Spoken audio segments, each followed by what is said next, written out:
what's going on, guys? This is Justin Wolf from Wolf Customs, and you know, I get asked quite a bit how I make my ferro rod loops and everything else for my sheaths, and this is one of those things where it's rather difficult to actually explain how I make my ferro rod loops, but once I show how it's done, then it becomes you know, crystal clear. So that's exactly what we're going to do today, and is what I'm going to demonstrate is how I make this one. You know, there's various ferro rod loops that I make. You know, I make the ones that go into the welt. I make ones that mount to the top of your sheaths, and then I make ones that are like this here. So there are various types that you can make, but the most common one is the one that is inserted into the welt. So that's the one that we are going to show today. Now, first things first, as far as the thickness of leather goes, you know, my sheaths and everything else are made from a nice thick 9-ounce leather, but my ferro rod loops are made from a leather that is a lot thinner, something that's going to wet form around your ferro rod just a little bit easier. So I typically use about a 5 or 6 ounce leather for my ferro rod loops. Now, before we get to wet forming and everything else, a good width for a ferro rod loop I have found is roughly about inch and a half. That's just what I have found that has, you know, worked the best for me. So before we wet form this, we are going to want to put any type of designs or anything else that we want into it now. I don't get fancy with my designs. Most of you guys know I don't do a lot of tooling or anything like that. It just seems to me like the more tooling you do on your sheaths, the less likely you are to actually want to use it, because at that point it just becomes more like a collector's piece. So I usually try to stick with nothing real fancy, just good quality, very functional sheaths. But we are going to put a stitch groove in this just for appearance reasons. So we're going to go ahead and do that now. Put one down that side there, and one down that side there. Now you'll notice that it's not squared off on either end. It doesn't matter. This is going to be all trimmed. Okay, the length of this is going to be determined on how wide your welt is. So if you're using a 1/2 inch welt, you know, versus a 1 inch welt, or whatever the case may be, this length is going to be determined based on how wide your welt is. So those will be trimmed. The next thing that we are going to do is we are going to bevel our edges.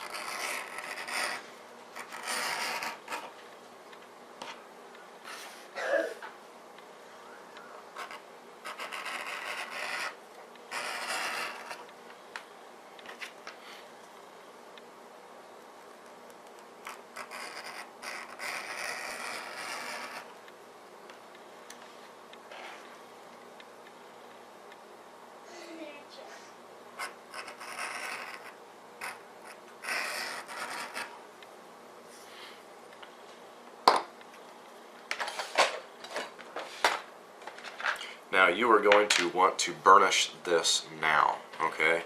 If you wet form this and then you try to go back and you try to burnish these edges and everything else, it's not going to be easy. I can promise you that.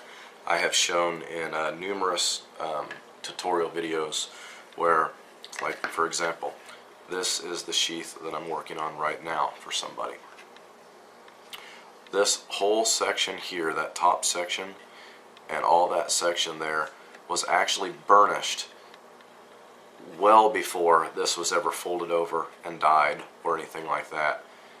It was burnished beforehand, after I folded this all over, dyed it and everything, dried, then I went back and I just touched it up, and it just makes it very smooth. I mean, you can run your finger across here and it just feels smooth as glass, and that's exactly what you want when you burnish your edges. You just want it to be very smooth.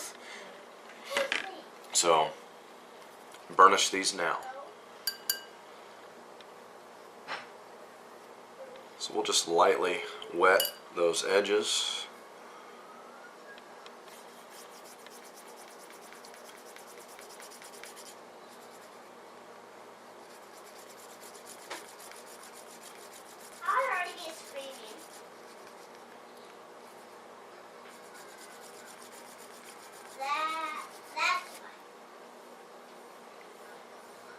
And once that feels good and smooth,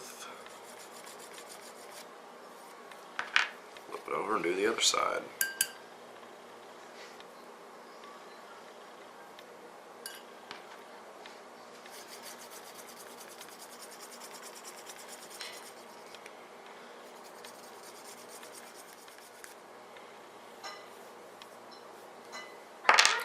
Alright, so both edges are good and burnished now.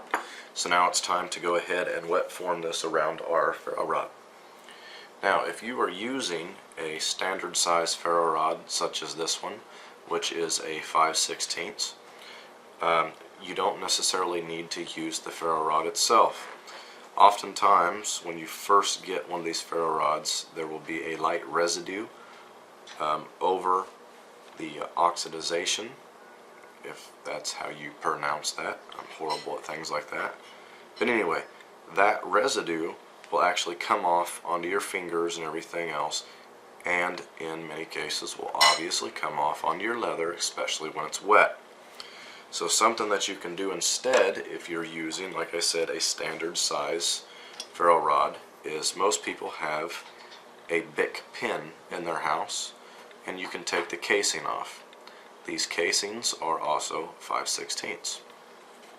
So we're going to use this in place of our ferro rod.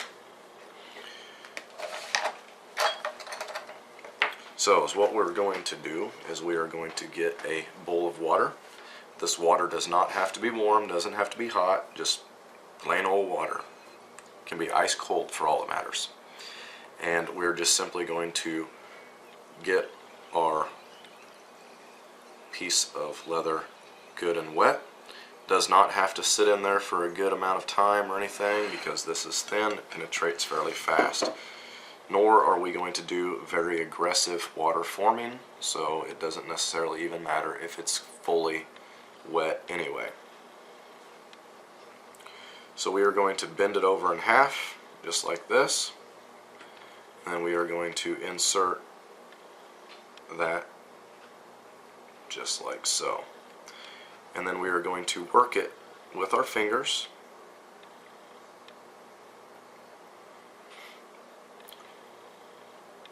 basically until we start getting that shape right there. Now you can stop right here with just working it with your fingers. However, if you have a stylist like this, I personally suggest that you go ahead and put a nice crease line in it, just like this.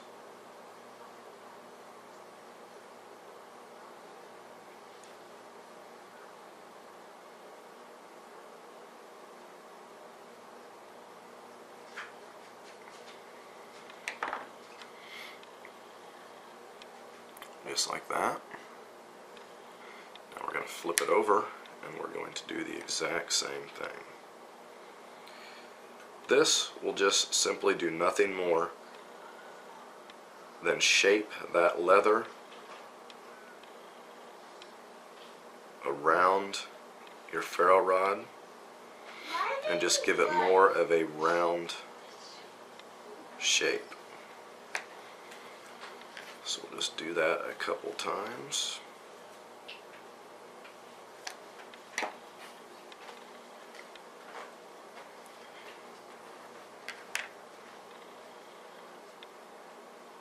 Just like so. Now, the next thing we are going to do is, it doesn't matter if that's in or out at this point, we are going to get some pieces of scrap leather, and we are going to sit them all the way up to our crease line, and we are going to take some clips and we are going to clip them in place. Now, by taking that all the way up to the crease line, basically is what we're doing is we're making it hold that shape.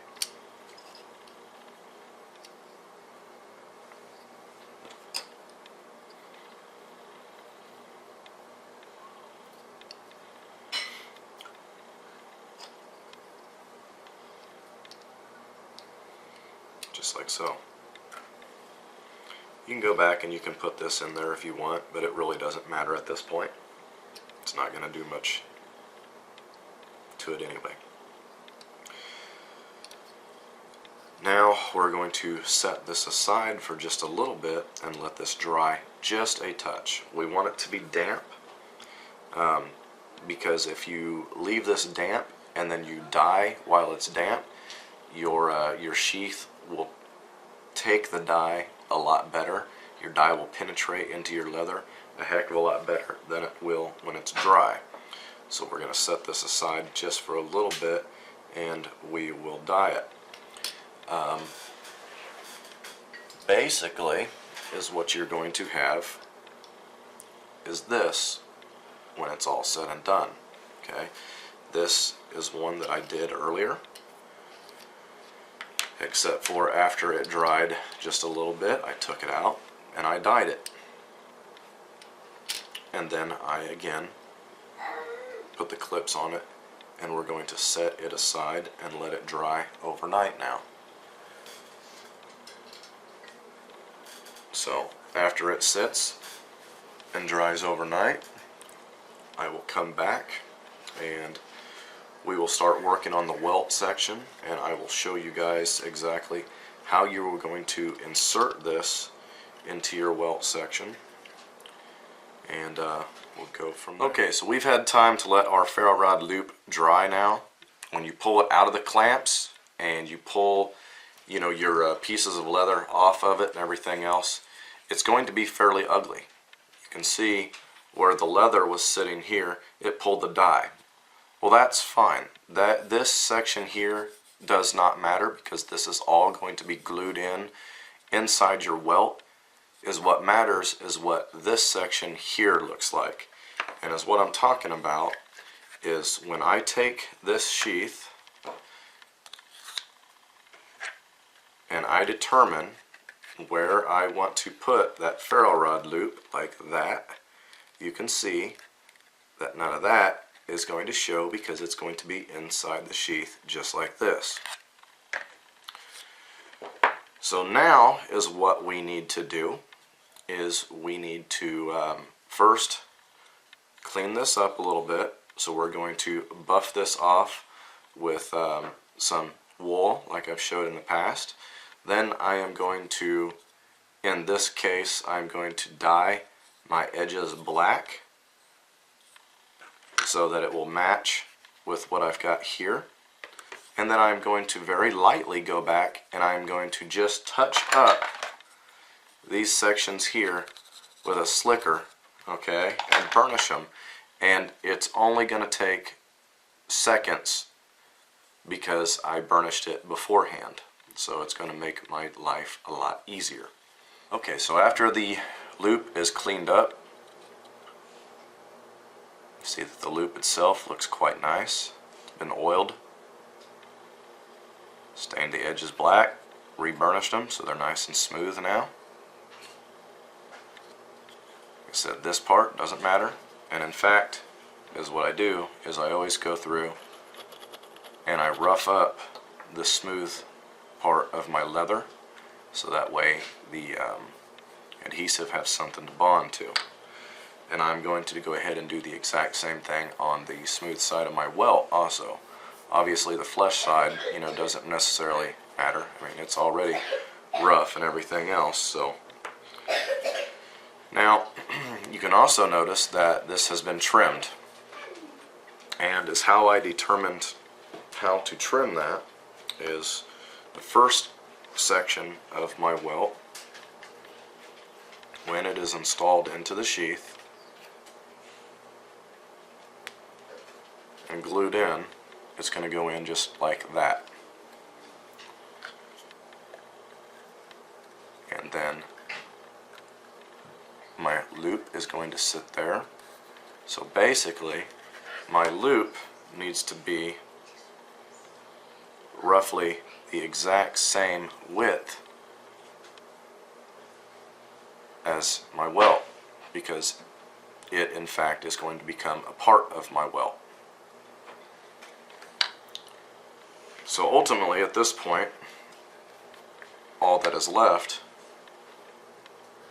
is to glue this first section of the welt in, followed by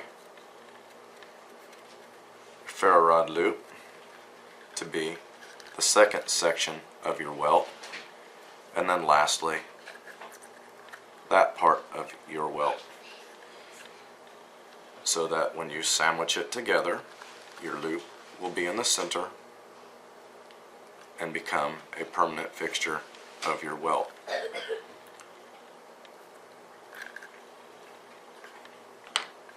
So that is how I make just one type of a ferro rod loop.